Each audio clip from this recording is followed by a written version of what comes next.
Prelims के लिए बहुत इंपॉर्टेंट है। अभी रिसेंटली एक मरीन सर्वे हुआ लक्षद्वीप आइलैंड्स में, जहां पर देखी गई पोटैटो पैच कोरल्स। अब ये क्या होते हैं, न्यूज में रहे हैं तो एग्जाम में पूछे जा सकते हैं। ये जो कोरल्स हैं ये दुनिया के सबसे पुराने और सबसे बड़े लिविंग कॉलोनीज हो सकते हैं।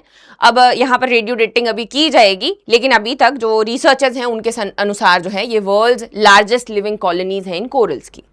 दो पर्सपेक्टिव एग्जाम के लिए पढ़ने के लिए आते हैं। सबसे पहला तो है कि हम कोरल्स पढ़े, क्या होते हैं कोरल्स, किस तरीके के ऑर्गेनिजम्स होते हैं, कोरल रीफ्स क्या होते हैं, कितने टाइप के कोरल रीफ्स होते हैं, कोरल ब्लीचिंग क्या होता है, कोरल ट्रायंगल क्या होता है। फिर आता है हमारा न्यूज़ वाला सेक्शन, जिसमें कि हम लोग देखेंगे ये जो स्टडी है लक्षद्वीप की, ये कौन से एक स्पेसिफिक आइलैंड पे की गई, इसका नाम क्या है, स्पीसीज कौन सी है ये कोरल्स की, कितना एरिया इसके अंडर आता है। तो ये हमारे प्रीलिम्स के लिए बहुत ज़्यादा इंपॉर्टेंट हो जाता है। तो जहाँ पे भी आपने कोरल्स के अपने ज्योग्राफी में नोट्स बनाए हैं, एनवायरमेंट में नोट्स बनाए हैं, वहाँ पर इस न्यूज़ को ऐसे पेज लगा के पेस्ट कर लेना है और ऐड ऑन कर लेना है, सो दैट ये भी आपका न्यूज़ साथ साथ में कवर हो जाए।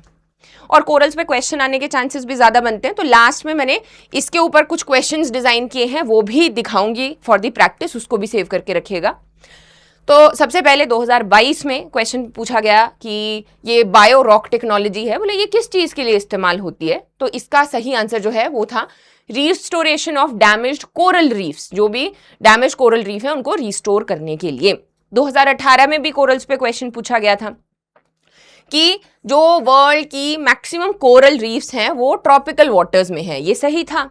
दूसरा जो है कि 1/3 वर्ल्ड कोरल रीफ 3 कंट्रीज में है, वो है इंडोनेशिया, फिलीपींस और ऑस्ट्रेलिया, ये भी सही था।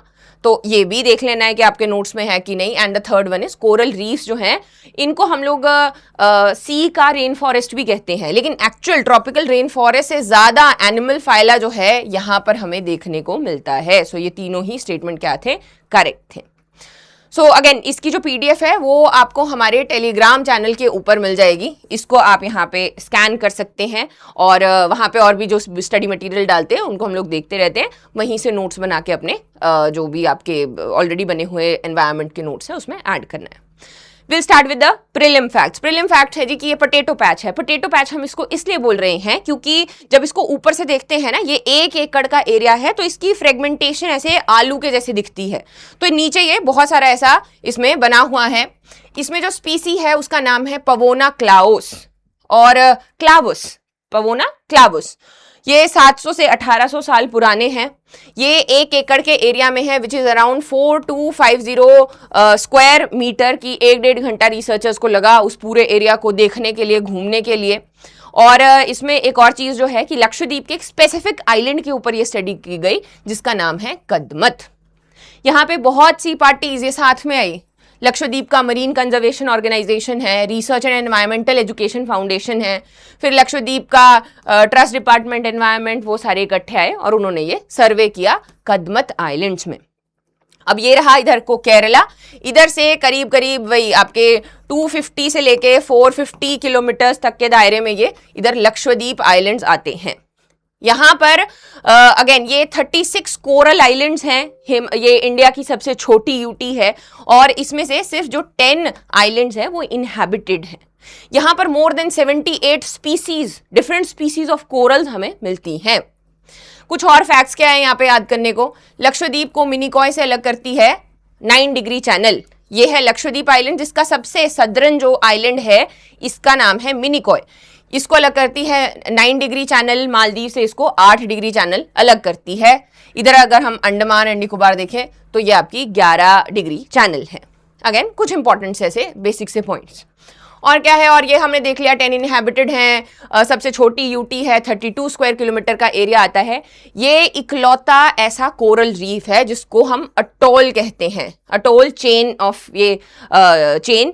तो अगेन इसको हम आगे देखेंगे जब टाइप्स ऑफ कोरल्स पढ़ेंगे, तो उसमें से एक जो है वो ये होता है। भारत में एक ही है जो कि लक्षद्वीप में है। लक्षद्वीप में 3 ग्रुप्स में बांटते हैं इनको हम लोग, अमिनदीवी, लेकेडेव और फिर मिनिकॉय। मिनिकॉय बीइंग दी सदर्न मोस्ट और नॉर्दर्न मोस्ट जो है अमिनदीवी आइलैंड्स हैं। ये यहाँ पे कुछ बेसिक्स हो गए। अब हमने देखना है कोरल्स क्या होते हैं। इनको रेन फॉरेस्ट ऑफ द सी भी कहा जाता है, एनवायरनमेंट के लिए भी हमारे बहुत इंपॉर्टेंट होते हैं। तो व्हाट आर दीज, ये ना छोटे से माइक्रो आपके मरीन ऑर्गेनिजम्स होते हैं जिनको हम लोग पॉलिप बोलते हैं। तो इनका स्ट्रक्चर इस तरीके से होता है, इसको उल्टी जेलीफिश की तरह सोचना है। इसके टेंटिकल जो है वो ऐसे करके ऊपर को होते हैं और इधर जैसे ऐसे करके इसका माउथ होता है। अब यहां पर एक बहुत ही इंपॉर्टेंट या एक इंटरेस्टिंग रिलेशनशिप बनता है, सिम्बियोटिक रिलेशनशिप एल्गी के बीच में।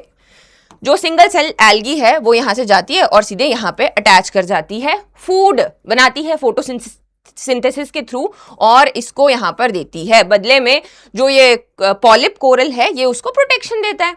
अब इस दौरान ये जो आपका एल्गी है ये इसको कलर प्रोवाइड करता है, जूजैंथिलिस इसका नाम है, अगेन वेरी इंपॉर्टेंट, ये इसको कलर देता है। तो जब हम ब्लीचिंग की बात कर रहे हैं कोरल की, वो एल्गी में प्रॉब्लम आ रही है, इसमें जो है वो इशू हो रहा है, तो वो हम बाद में देखते हैं। अब at the same time calcium carbonate जो है वो ये पॉलिप कोरल जो है एक्सक्रीट करते रहते हैं और जब वो हार्ड होता है तो क्या है, वो बनती है रीफ। कि इन्होंने क्या किया, एक स्ट्रक्चर देखा इस तरीके से, लैंडमास था, उसके साथ में ऐसे अटैच हो गए और फिर यहाँ पे ये हार्ड होता गया और ऐसे ही करके बहुत सारे पॉलिप जब हैं ऐसे ऐसे जुड़ते जाते हैं, हजारों ये जो मरीन ऑर्गेनिजम्स हैं ये साथ में जुड़ते हैं और फिर बनाते हैं कोरल लीफ। यहाँ पर जो इकोसिस्टम है इसमें अगर देखा जाए ये बहुत कम होते हैं ओशन फ्लोर पे, 0.1 to 0.2%, लेकिन फिर भी मोर देन 25 to 33% जो स्पीशीज हैं ये उनको यहाँ पर सपोर्ट करते हैं। तो जैसे वही कि रेन फॉरेस्ट से ज्यादा एनिमल फाइला हमें यहाँ पर देखने को मिलता है। ये इतने ज्यादा स्ट्रांग होते हैं कि जो 97% ऑफ दी वेव एनर्जी है ये उसको एब्जॉर्ब कर लेते हैं, रिड्यूस कर देते हैं और जो कोस्ट लाइन्स हैं वो प्रोटेक्टेड रहती हैं एरोजन से, स्टॉर्म से। दो टाइप के कोरल्स होते हैं, एक होते हैं हार्ड कोरल्स, एक होते हैं सॉफ्ट कोरल्स। अब हार्ड कोरल्स जो हैं ये आपके यहाँ पे एर्गोनाइट, जो कि हमने वही लाइमस्टोन बना कैल्शियम कार्बोनेट का, वो हार्ड वाले जो बनते हैं जिससे रीफ्स बनते हैं वो बनते हैं हार्ड कोरल से। जो सॉफ्ट कोरल्स हैं यहाँ पर स्केलेटन उतना हार्ड नहीं होता, तो ये रीफ्स नहीं यहाँ पे बनाते। अब रीफ्स जो हैं वो भी तीन तरीके के देखे जाते हैं, इसको डार्विनियन एवोल्यूशन ऑफ रीफ्स भी कहा जाता है। देखो ये ऐसे बनते हैं, पहले ये होगा फिर ये होगा फिर ये होगा। सबसे पहले है फ्रिंजिंग। फ्रिंजिंग का मतलब है कि ये जो पॉलिप कोरल्स हैं ये एक लैंडमास देखेंगे उसके साथ अटैच होने के लिए और फिर अगेन वहीं पर सराउंडिंग आइलैंड्स में जो हैं बढ़ते जाएंगे और वहीं पे फोटोसिंथेसिस के थ्रू सरवाइव करेंगे। फिर अब बनता है बैरियर। बैरियर का मतलब है कि अब वो लैंडमास से इंडिपेंडेंट होके एक ओपन वाटर्स में या डीप वाटर्स में भी चले जाते हैं बिकॉज स्केलेटन जो है वो बड़ा हो चुका है। And then the last one यहाँ पर अटोल, जो कि लक्षद्वीप है, वो क्या है, वो अब सर्कुलर या फिर ओवल हो जाते हैं और सेंटर में उसके लगून होती है। देखो ये अटोल बन गए, इधर ये है बैरियर रीफ और इस तरफ को अगर हम देखें तो ये फ्रिंजिंग रीफ है। तो सबसे पहले यहाँ पे अटैच हो गए, फिर इससे ऐसे करके दूर हो गए और फिर ऐसे करके सर्कुलर हो गए। तो ये जो है मतलब अलग हो गए लैंडमास से। अब अटोल जो है वो एक ही है, लक्षद्वीप 36 आइलैंड्स, और फिर बाकी है मालदीव्स हैं, सिचलिस है, मार्शल आइलैंड्स हैं। और बैरियर देखें तो सबसे बड़ी तो हमें पहले पता है ग्रेट बैरियर रीफ है ऑस्ट्रेलिया की, ये आती है इसमें। निकोबार आइलैंड जो है वहां पर 320 किलोमीटर्स का ये बैरियर रीफ देखने को मिलता है। फ्रिंजिंग जो है बहुत ही अर्ली स्टेज, वो हमें गल्फ ऑफ मन्नार, पाक बे, अंडमान और आपका गल्फ ऑफ कच्छ में यहाँ पर देखने को मिलता है। एक जो कोरल रीफ्स हैं इनकी बड़ी इंपॉर्टेंट जो अच्छी अच्छी स्पीशीज हैं, सुंदर सुंदर, क्योंकि सुंदर होते हैं, बहुत ही ज़्यादा कलरफुल होते हैं। चलो ठीक है, मतलब एनवायरनमेंट को तो प्रोटेक्ट करेंगे, बट अगेन ये टूरिज्म में भी बड़ा इस्तेमाल होता है इनका, कि बहुत सारे लोग जो हैं वो इनको देखने के लिए अंडर वाटर जाते हैं। तो ये हम लोग देखते हैं कि 76% जो है वर्ल्ड शैलो वाटर रीफ्स जो हैं वो कहाँ पर हैं, इस ट्रायंगल में है, जिसमें फिलीपींस, मलेशिया, इंडोनेशिया, फिर आपका Papua new Guinea, Solomon islands, ये वाला सारा का सारा एरिया आता है। इसको बोलते हैं हम coral triangle. It's more than 5.7 square kilometre, जहां पर अगेन बहुत सारी ये कोरल स्पीशीज हमें देखने को मिलती है। अब सवाल आ गया कि कोरल ब्लीचिंग इंडिया में कहाँ कहाँ पे है, ये जो हम लोग बात कर रहे हैं रीफ्स की, कहाँ कहाँ पे है। इधर आ गया गल्फ ऑफ कच्छ, इधर इस वाली साइड पे भी है ऐसे करके, नीचे ये गल्फ ऑफ मन्नार है यहाँ जैसे हैं, और ऐसे करके हर तरफ को हमें यहाँ पे देखने को मिलते हैं। ये आपके लक्षद्वीप हैं, अंडमान है यहाँ पे। तो यही आपके जितने भी यहाँ पर आ गए ये सारे के सारे एरियाज, ठीक है जी।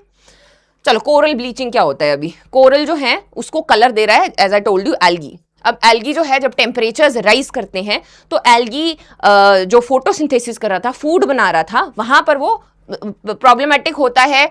हीट जो है, एक्सेस हीट की वजह से जो ज़ैंथिलिस जो है वो टॉक्सिक रिएक्शन एक प्रोड्यूस करना शुरू करता है, और जिससे कि जो टॉक्सिन्स है, समथिंग पॉइजनस बेसिकली, अगर पॉलिप ऐसे करके है तो कुछ टॉक्सिक जो है वो बनना शुरू हो गया है। तो इससे अच्छा ये है कि वो अगेन एल्गी को त्याग दे रादर देन कुछ टॉक्सिक यहाँ पे कंज्यूम करने के। तो वो उसको अगेन डिफेंसिव रिस्पॉन्स में छोड़ना शुरू करता है, और जिसको हम लोग कोरल ब्लीचिंग कहते हैं। अब जो है ट्रांसपेरेंट ये होना शुरू होता है, जो ये कलरफुल और प्रिटी से होते हैं, अब ये ट्रांसपेरेंट होना शुरू हो जाते हैं। धीरे धीरे करके इनकी डेथ हो जाती है अगर टेम्परेचर्स जो हैं वो राइज करते रहेंगे। अगर एकदम से जो टेम्परेचर्स हैं उसमें डाउनफॉल होता है, डिक्लाइन होता है, तो ये फिर भी रिस्टोर हो सकते हैं, otherwise leading ultimately to coral death. क्या क्या कारण है कोरल ब्लीचिंग के? सी टेम्परेचर्स राइज कर रहे हैं, ओशन एसिडिफिकेशन हो रही है, पोल्यूशन है दुनिया भर का, सब कुछ हम लोग सी में फेंक रहे हैं, ओवर फिशिंग है, सेडिमेंट्स एंड कोस्टल डेवलपमेंट, और जो भी आपके कोरल के एरियाज हैं जहाँ पे कोरल रीफ्स बने हुए हैं, वहाँ पे अगेन बहुत सी चीज़ें डेवलप की जा रही हैं। तो ओवरऑल ये सारी चीज़ें मिलके क्या करती हैं? कोरल ब्लीचिंग करती हैं। अब देखो ऐसा क्वेश्चन पूछ लिया जाएगा। क्वेश्चन है, consider the following regarding the potato patch coral colony recently in news. सबसे पहला है कि ये मैसिव रीफ बिल्डिंग एक स्टोनी कोरल स्पीसीज है, Pavona clavus, which is correct. The continuous living structure is documented during a marine biodiversity survey in Minicoy islands. ये क्या हो गया? गलत हो गया। क्या थे? कदमत आइलैंड्स, और द लास्ट वन जो है 0.43 या फिर 0.5 हेक्टेयर, ये भी गलत है। तो फिर तो ऑप्शंस तो गलत हो गए। ये भी गलत है। क्यों है गलत? देखो यहाँ पे उल्टा कर दिया, 1.05 एकड़ है और 0.43 हेक्टेयर है। सो अगेन इसका ध्यान रखना है, ये इनमें से कोई भी सही नहीं है, इसका है 1 ओनली। ठीक है, तो इस तरीके से। And that is it for today. आपके और कुछ भी डाउट्स रहते हैं तो definitely you can comment. At the same time आप मुझे यहाँ पे भी फॉलो कर सकते हैं, बिकॉज हम वहाँ पे भी बहुत सारा कंटेंट डालते रहते हैं। अभी गिब्बन्स के ऊपर क्वेश्चन जो है, या नेशनल फैमिली हेल्थ सर्वे के हाईलाइट्स जो हैं, वो हम यहाँ पे डालते रहते हैं। सो और कोई क्वेश्चंस हैं, so here are the topics. New batches are also starting. If you want those information you can contact on these. Thank you so much for watching.